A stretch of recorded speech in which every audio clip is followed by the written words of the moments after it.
Indeed, with hardship comes ease. Qur'an chapter 94 verse 5. There are wounds that heal with time. There are wounds that leave scars.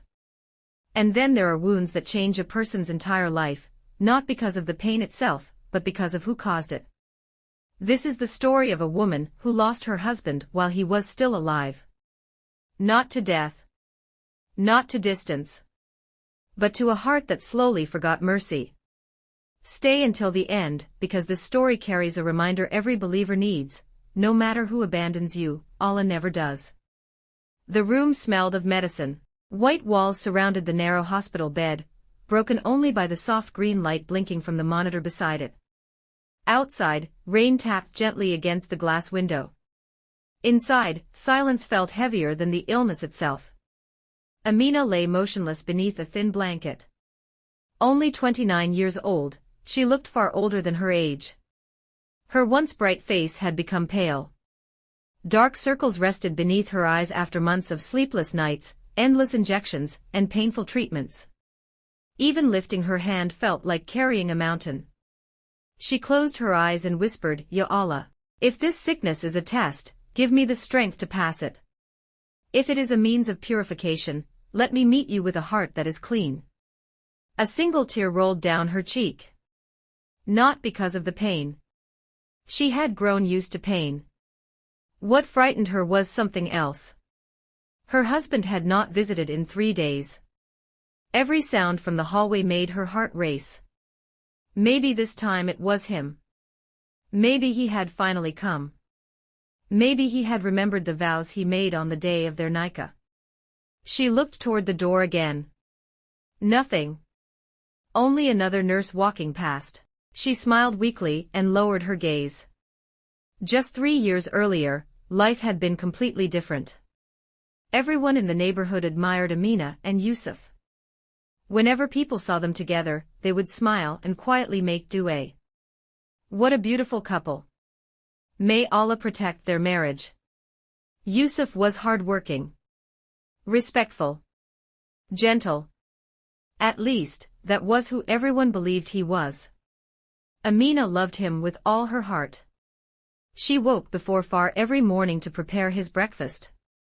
She ironed his clothes, packed his lunch, made dua for him every single day before he left for work. Whenever he struggled financially, she sold pieces of her own jewelry without telling anyone.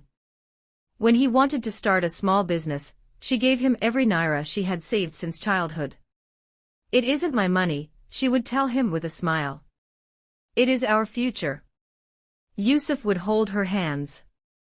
"I promise, Amina. One day I'll give you a life beyond your dreams." She believed him. Not because of the words. Because she trusted the men saying them. Months passed. Allah blessed Yusuf's business. Customers increased. Money started flowing. People praised him for his success. Few people knew whose sacrifice had helped build it. Amina never reminded him. She wanted her reward only from Allah. Whenever someone congratulated Yusuf, she simply smiled and whispered, "Alhamdulillah." She never imagined that success sometimes reveals what hardship hides. Then, everything changed. It began with a headache. A simple headache. She ignored it. "There are people suffering far more than me," she would say. Days became weeks. The headaches became stronger. Then came the fever. Then exhaustion. Then sudden collapses. Finally, Yusuf insisted they visit the hospital. After several tests, the doctor returned with a serious expression. "We need to admit her immediately." Yusuf frowned. "Is it that serious?" The doctor nodded slowly. "We need more investigations." Amina noticed Yusuf's face. Not fear. Not sadness. Something else. Worry. But not the kind a husband feels when his wife is sick. It was the worry of someone calculating what this illness might cost. She pushed the thought away. "No," she whispered to herself. "I'm only overthinking. Weeks turned into months. Hospital visits became normal. Medicines filled every corner of their home. The cheerful laughter that once echoed through the house disappeared.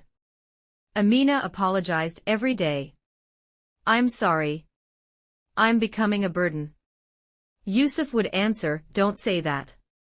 But the warmth in his voice slowly disappeared. Soon, he stopped sitting beside her. Stopped asking how she felt. Stopped smiling. His phone became more interesting than her conversations. Work became more important than home. Sometimes he returned after midnight. Sometimes he never returned at all. When she asked gently, "Is everything okay?" he answered without looking at her, "I'm tired. Nothing more."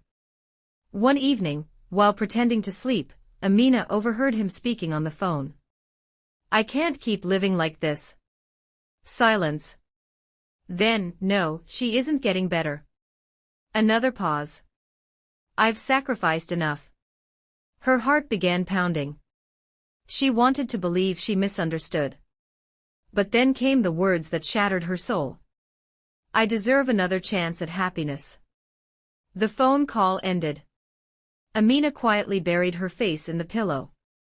For the first time since her illness began, she cried without making a sound, not because she feared death, but because she feared becoming unwanted. That night, after praying tahajjud from her hospital bed as best she could, she raised trembling hands. "Ya Allah. You know what my tongue cannot explain. If my husband still carries goodness in his heart, guide him back to kindness.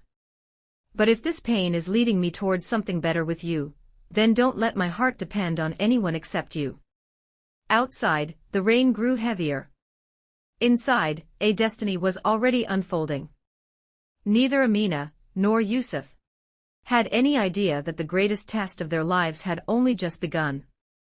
And before many more days passed, Ameen would walk into this very hospital room carrying something far more painful than any diagnosis.